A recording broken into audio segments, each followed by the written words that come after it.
بسم اللہ الرحمن الرحیم۔ نعرہ تکبیر، نعرہ رسالت، نعرہ رسالت، علماء جامع نظامیہ، فقیر اسلام، فقیر اسلام۔ بسم اللہ الرحمن الرحیم۔ الحمدللہ رب العالمین، والصلاة والسلام على سید الانبیاء والمرسلین وعلى آلہ الطیبین الطاہرین واصحابہ الاکرمین اجمعین، اما بعد۔ بزرگان ملت، برادران عزیز، حدیث شریف میں آتا ہے تنزل الرحمت بذکر الصالحین، کہ جہاں اللہ کے مقبول بندوں کا، اللہ کے نیک بندوں کا ذکر ہوتا ہے، وہاں اللہ کی رحمت نازل ہوتی ہے۔ اس حدیث پاک کے بارے میں علماء بیان کرتے ہیں کہ رحمت کا جو نزول ہے، نہ وہ بیان کرنے والے کی وجہ سے ہے، نہ سننے والے کی وجہ سے، کیونکہ بیان کرنے والا ضروری نہیں ہے کہ وہ نیک ہو، وہ ولی ہو، یا وہ کچھ اور درجات رکھتا ہو، کچھ ضروری نہیں۔ اسی طرح سننے والا بھی ضروری نہیں ہے کہ وہ بھی اس درجے کا کچھ کمال رکھتا ہو۔ تو رحمت کا نزول نہ بیان کرنے والے کی وجہ سے ہے، نہ بیان سننے والے کی وجہ سے ہے، تو پھر کس کی وجہ سے ہے؟ تو بتلاتے ہیں کہ جن کا ذکر کیا جا رہا ہے ان کی وجہ سے رحمت نازل ہوتی ہے۔ اس میں کسی اور کا کوئی دخل نہیں ہے، کیونکہ مقبولیت ان کو عطا ہوئی ہے، شرف ان کو ملا ہے، بزرگی ان کو ملی ہے، تو جس کو اللہ اپنے فضل سے نوازا ہے انہی کا ذکر یہ باعث سے قربت ہو۔ پھر اس کے بعد بتلایا گیا، اللہ سبحانہ و تعالیٰ کا ارشاد ہے کونوا مع الصادقین، کہ تم دنیا میں اگر کسی کے ساتھ رہنا چاہتے ہیں، کسی کو اپنا نمونہ، پیشوا، قابل تقلید شخصیت و ذات بنانا چاہتے ہیں، تو کس کو بنائیں؟ تو بتلایا گیا کہ جو لوگ سچے ہیں ان کے ساتھ ہو جاؤ، ان کو اپنا پیشوا بناؤ، ان کو اپنا رہنما بناؤ، ان کو اپنا بزرگ بناؤ، اور تمہاری دنیا اور آخرت کی زندگی میں تمہارے لیے کامیابی کا راستہ بتانے والے جو ہیں ان کو اپنا پیشوا بزرگ بناؤ۔ کونوا مع الصادقین کا یہ مطلب۔ اب اس کے بعد علماء بیان کرتے ہیں کہ صادق سے کیا مراد ہے؟ سچ بولنا، تو بتلایا گیا کہ سچ بولنا تو داخل ہے، لیکن صرف سچ بولنے کی وجہ سے ساتھ دینا ضروری نہیں، یا ساتھ رہنا کچھ ضروری نہیں ہے، کوئی کمال کی بات نہیں ہے، کیونکہ سچ بولنے کی عادت غیر مسلم کو بھی ہوتی ہے، سچ بولنے کی عادت فاسق و فاجر کو بھی ہوتی ہے، سچ بولنے کی عادت کسی اور گمراہ کو بھی ہو سکتی ہے۔ تو اگر صرف سچ بولنے کی بنا پر ساتھ رہنا ہے تو پھر ان کے ساتھ رہنے سے آخرت کیا سوال ہے؟ ان کے ساتھ ہونے سے آخرت کا کیا فائدہ ہو سکتا ہے؟ تو اس لیے بتلایا گیا یہاں صداقت سے مراد سب سے پہلے عقیدے کی صداقت ہے، کہ سچ کا مطلب کیا ہے کہ وہ عقیدے میں سچا، کیونکہ عمل تابع عقیدہ ہے، عقیدہ تابع عمل نہیں ہے۔ عقیدہ بدلنے سے، عقیدہ بگڑنے سے آدمی یا تو کفر کی طرف جاتا ہے یا گمراہی کی طرف جاتا ہے، اور عمل بگڑنے سے آدمی جو ہے کفر کی طرف نہیں جاتا، عمل بگڑنے سے فاسق کہلائے گا، گمراہ کہلائے گا، لیکن کفر کی طرف نہیں جاتا۔ تو یہ ہے۔ تو اس وجہ سے بتلایا گیا کہ سب سے پہلے صادق کو تلاش کرنا ہے، صادق کو دیکھنا ہے، تو سب سے پہلے اس کے عقیدے کو دیکھ، اس کی حقیقت کو دیکھ، یہ ہے۔ اس کے بعد بتلایا گیا عقیدے میں صداقت کے بعد اس کے علم اور عمل کو دیکھ، کیونکہ عمل اگر عقیدے کے مطابق ہے تو وہ سچا ہے، عمل اگر عقیدے کے مطابق نہیں ہے تو اس کے اندر وہ صداقت نہیں، کہ بول ایک رہا ہے کر ایک رہا ہے، عقیدہ ایک رکھتا ہے عمل ایک کرتا ہے، تو اس کے اندر وہ صداقت نہیں۔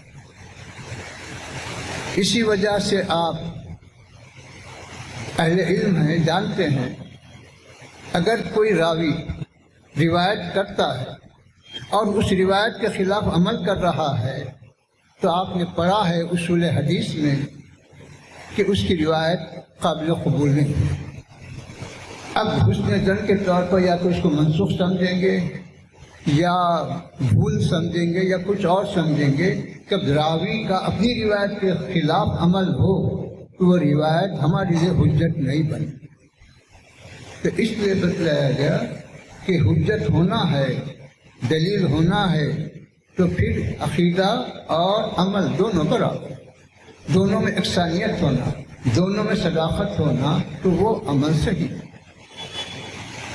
پھر اس کے بعد بتلایا گیا کہ دیکھو علم اور عمل، نہ علم کی فضیلت سے انکار کیا جا سکتا ہے نہ عمل کی فضیلت سے انکار کیا جا سکتا ہے۔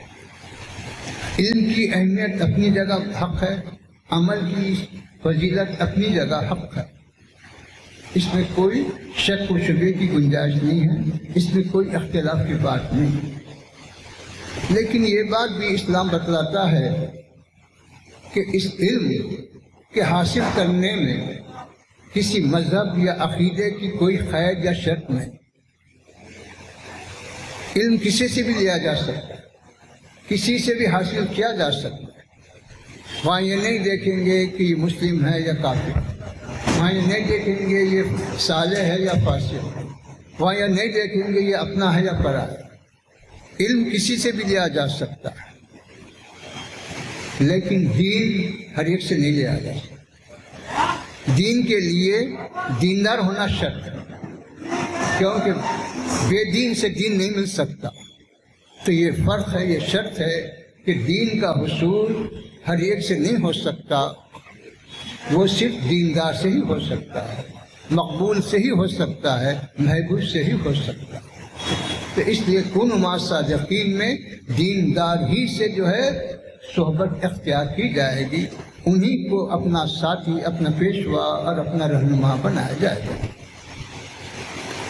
اسی وجہ سے آپ جو ہے دیکھتے ہیں کہ حضور پاک علیہ السلام کا جو ارشاد ہے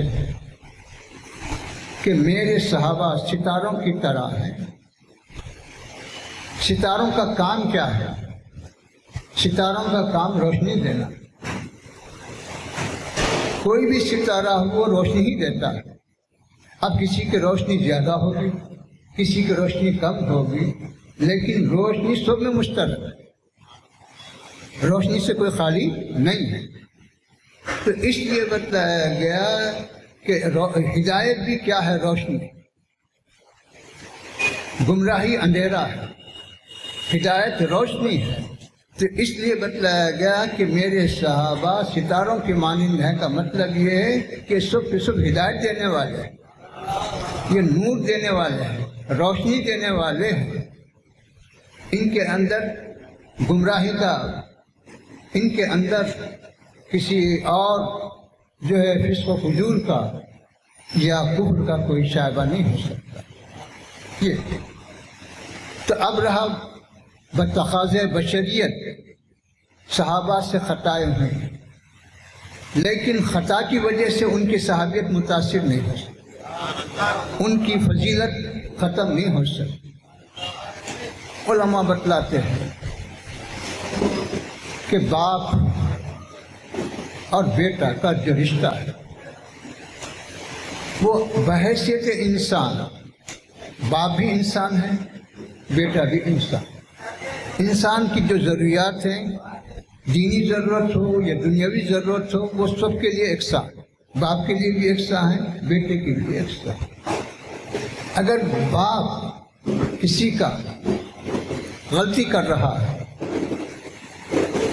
کسی خلاف شریعت کام میں مبتلا ہے، تو وہ اس کی غلطی اپنی جگہ غلطی ہے، لیکن اس کی وجہ سے باپن کی جو اہمیت ہے، باپن کی جو فضیلت ہے وہ منقطع نہیں ہوتی۔ بیٹا یہ نہیں بول سکتا کہ تو یہ غلطی کیا تو لہذا میرا باپ نہیں، تو یہ ایسا عمل خلاف شریعت کیا لہذا میں تیری تعظیم نہیں کرتا، یہ نہیں بول سکتا۔ اس کی غلطی ہے، اس کا خدا کا معاملہ، لیکن ہم اس کی وجہ سے اس کی عظمت کو کم نہیں کر سکتے، اس کی اہمیت کو کم نہیں کر سکتے، اس کی فضیلت کو کم نہیں کر سکتے۔ وہ اپنی جگہ حقیقت ہے، اپنی جگہ مسلم ہے، وہ رہے گی۔ رزق رب فی رزق اب آپ پڑھ چکے ہیں کہ خدا کی خوشنودی باپ کی خوشنودی، وہاں یہ نہیں بتلایا گیا کہ باپ تمہارا نیک ہے، متقی ہے، پرہیزگار ہے، ولی ہے تو اس کی خوشنودی تمہارے لیے خدا کی خوشنودی کا باعث ہوگا، یہ نہیں بتلایا۔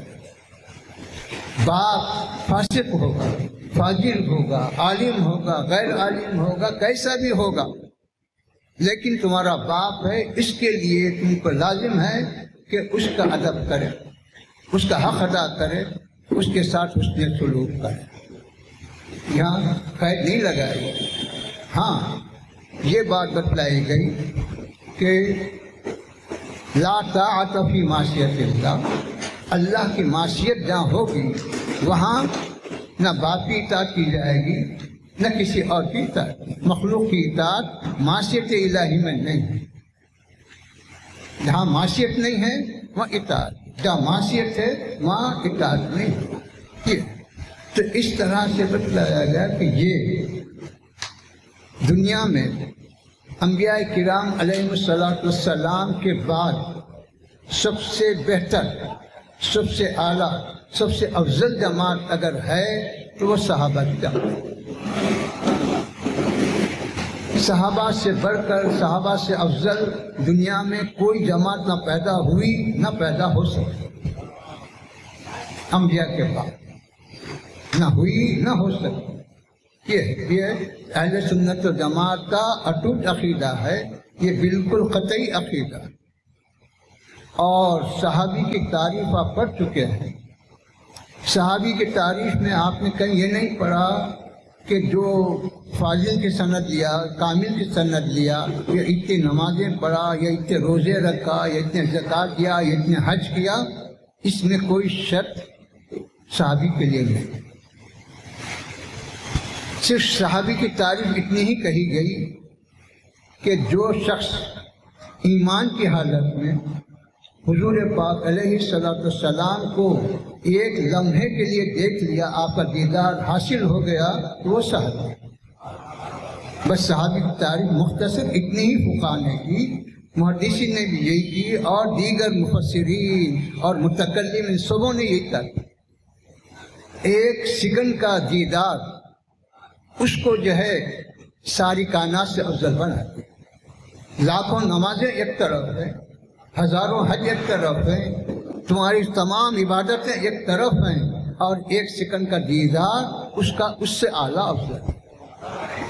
یہ سمجھ، تو اس وجہ سے بتلایا گیا۔ اب حضرت امام حسن رضی اللہ تعالی عنہ کی نسبت کا یہ جلسہ ہے۔ حضرت امام حسن رضی اللہ تعالی عنہ کو صحابیت کی بھی نسبت حاصل ہے، صحبت کی بھی نسبت ہے، اور قرابت کی بھی نسبت ہے، دو نسبتیں حاصل۔ تو جہاں نسبتیں بڑھتی ہیں تو وہاں عظمت بھی بڑھتی ہے، وہاں فضیلت بھی بڑھتی ہے۔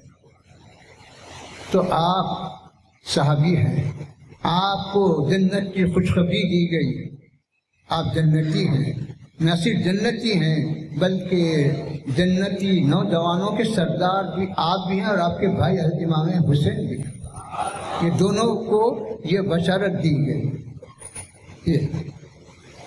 پھر حضور پاک علیہ السلام خطبہ ارشاد فرمائے۔ خطبے کو عبادت قرار دیا گیا۔ خطبے کے وقت نماز پڑھنے کی بھی ممانعت ہے، خطبے کے وقت تلاوت کی بھی ممانعت ہے، خطبے کے وقت بات چیت کی بھی ممانعت ہے، سب چیزیں منع۔ لیکن دوران خطبہ حسن یا امام حسین رضی اللہ تعالیٰ عنہما جب تشریف لائے، حضور پاک علیہ السلام خطبے کو منقطع کر کے ان کو گود اٹھا دیا۔ تو آپ یہ غور فرمائیے کہ خطبے کو کسی اور وجہ سے منقطع نہیں کیا گیا۔ کہیں تاریخ میں، کہیں سیرت کی کتاب میں، حدیث کی کتابوں میں یہ نہیں آیا کہ کسی اور وجہ سے آپ نے خطبے کو منقطع کیا ہو، ایسا نہیں۔ سائل کے سوال کا آپ نے جواب دیا خطبے میں، لیکن یہاں صرف صاحبزادے کے تشریف لانے کی وجہ سے خطبے کو منقطع فرمایا اور ان کو اپنے گود میں اٹھایا۔ تو یہ شفقت، یہ رحمت اور یہ ان کے ساتھ آپ کا جذبہ شفقت، یہ امت کے لیے ہدایت ہے، امت کے لیے رحمت، کہ جب حضور پاک علیہ السلام ان کے ساتھ اتنی شفقت فرماتے ہیں، ان کے ساتھ اتنی رحمت کا معاملہ فرماتے ہیں، ان کے ساتھ اپنی جو ہے نبوت و رسالت کے فیوز و برکات کا اس طرح سے ان پر جو ہے معاملہ فرماتے ہیں، تو امت کو حکم دیا گیا، امت کو ہدایت دی گئی، زبان سے نہیں کہا گیا کہ ایسا کرو، بلکہ یہ نمونہ بتلایا گیا کہ میں جب اتنی محبت کرتا ہوں، میں جب جو ہے ان سے اتنا اپنا تعلق رکھتا ہوں، تو تم کو کیسا تعلق رکھنا چاہیے، ان سے کیسی محبت رکھنا چاہیے، ان کی کیسی تعظیم کرنا چاہیے، ان سے کیسی وابستگی ہونا چاہیے۔ کیونکہ آپ نے کیا دعا فرمائی؟ آپ نے دعا فرمائی کہ اے پروردگار، اے خداوندہ، میں ان دوستوں سے محبت کرتا ہوں، تو بھی ان سے محبت کر۔ اور نبی کی دعائے محبت رد نہیں ہوئی۔ پھر کیا فرمایا؟ اور ان لوگوں سے بھی محبت فرما جو ان دونوں سے محبت رکھتے ہیں۔ تو ایک تو آپ نے اپنی محبت کا اظہار فرمایا، اس میں کوئی شک نہیں کیا جا سکتا۔ دوسرے اللہ سبحانہ و تعالیٰ سے آپ نے سوال فرمایا کہ پروردگار تو بھی محبت فرما، تو آپ کی دعا مقبول ہے، اللہ بھی ان سے محبت کرتا ہے۔ پھر بتلایا ہے کہ یہ محبت کا معاملہ صرف محدود نہ رہے، جو بھی ان سے محبت کرے قیامت تک ان سب سے تو محبت فرما۔ تو پتہ ہے چلا کہ ان کی محبت وسیلہ ہے حضور کی محبت کا، ان کی محبت وسیلہ ہے اللہ کی محبت کا۔ اگر تم اللہ کی اور اللہ کے رسول کی محبت چاہتے ہیں تو ان سے محبت کرو، ان کی محبت کے ذریعے وہ نعمت تم کو حاصل ہو۔ پھر میرے بزرگوں اور دوستوں، حضرت امام حسن رضی اللہ تعالی عنہ جو ہے حضور پاک علیہ السلام کے جو ہے چہیتے ہیں، حضرت امام حسین چہیتے ہیں، اس پہ تو کسی کا کوئی جو ہے انکار نہیں ہو سکتا۔ مقبول ہونے، محبوب ہونے اور قربت رکھنے میں کسی کا کوئی انکار اور اختلاف نہیں۔ حضرت سیدنا علی رضی اللہ تعالی عنہ سے پوچھا گیا کہ جب آپ پہ حملہ ہوا تو آپ کے بعد ہم امام حسن کو کیا اپنا خلیفہ بنا؟ تو آپ نے فرمایا میں کسی کو نامزد نہیں کرتا، مسلمانوں کا معاملہ مسلمانوں کے حوالے، مسلمان جس کو چاہیں بنا۔ سارے لوگوں نے بالاتفاق حضرت سیدنا امام حسن رضی اللہ تعالی عنہ کو اپنا خلیفہ منتخب کیا۔ اب اس کے بعد حضور پاک علیہ الصلوۃ والسلام کا جو ارشاد ہے کہ میرے بعد خلافت 30 سال رہے گی، وہ 30 سال کی تکمیل حضرت امام حسن کے 6 مہینے خلافت پہ ہوتی ہے۔ سارے جو ہے شارحین یہی لکھتے ہیں۔ اس کے بعد ملوکیت شروع ہوگی، اس کے بعد بادشاہت کا دور ہوگا، خلافت۔ تو اس وجہ سے آپ 6 ماہ کے بعد اپنی خلافت کو چھوڑ دیں۔ پھر میرے بزرگوں اور دوستوں، یہ بھی بات یاد رکھنے کے قابل ہے کہ حضور پاک علیہ الصلوۃ والسلام نے ارشاد فرمایا، میرا یہ بچہ مسلمانوں کی 2 جماعت میں صلح کرائے۔ کون؟ حضرت امام حسن کے بارے میں فرمایا۔ اس سے اہل سنت و جماعت نے یہ عقیدہ بنایا کہ آپس میں مشاجرات ہو یا جنگ و جدال ہو یا ایسا ہی کوئی اور معاملہ ہو تو اس کی وجہ سے اسلام سے خارج نہیں ہوتا، گناہ کی وجہ سے اسلام سے خارج نہیں ہوتا، جیسے خوارج کا عقیدہ ہے، معتزلہ کا عقیدہ ہے، اہل سنت کا نہیں۔ گناہ کی وجہ سے فسق کی نسبت ہوگی، گمراہی کی نسبت ہوگی، لیکن کفر کی طرف وہ نہیں جائے گا۔ تو یہاں پر حضور پاک علیہ الصلوۃ والسلام کے اس ارشاد سے اہل سنت و جماعت نے یہی عقیدہ نکالا کہ جب آپ نے صلح کرائی تو دونوں جماعتیں مسلمان ہیں، کیونکہ 2 مسلمان جماعتوں میں آپ کا ارشاد۔ اب رہا یہ کہ جہاں اختلاف ہوتا ہے، اختلاف میں ایک حق پر ہوتا اور ایک خطا پہ، تو بزرگوں کی خطا کو ہم خطا نہیں بولتے، کیونکہ بزرگوں کا قول ہے خطائے بزرگاں گرفتن خطا، بزرگوں کی غلطی پکڑنا بھی غلطی ہے، اس لیے اس کو خطائے اجتہادی پہ محمول کر۔ اور حضرت سیدنا علی رضی اللہ تعالی عنہ کو برحق خلیفہ مانتے، یہ اہل سنت و جماعت کا عقیدہ ہے۔ تو میرے بزرگوں اور دوستوں، یہ اہل بیت اطہار، ان کے بارے میں، ان کی فضیلت کے بارے میں تو آپ پڑھتے ہی آئے ہیں، سنتے ہی آئے ہیں کہ کئی احادیث ان کے بارے میں آئی، ان کی عظمت کے بارے میں، ان کی فضیلت کے بارے میں اور ان کے شان و شوکت کے بارے میں آئی۔ ان تمام روایتوں کا، ان تمام جو ہے احادیث کا خلاصہ یہی ہے کہ حضور پاک علیہ الصلوۃ والسلام کا جو ارشاد ہے، انی تارکم فیکم الثقلین، میں تم میں 2 بھاری بھرکم چیزیں چھوڑے جا رہا ہوں۔